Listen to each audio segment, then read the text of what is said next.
10,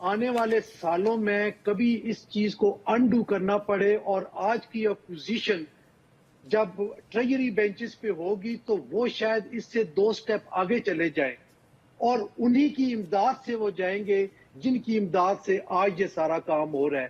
تو آپ اتنا وہ مٹی میں مٹی ملا کے مٹی بن رہی ہے اور تو کچھ بھی نہیں ہے. پھول نہیں بن رہے. صحیح. پاشا صاحب میں آتا ہوں آپ کے پاس واپس.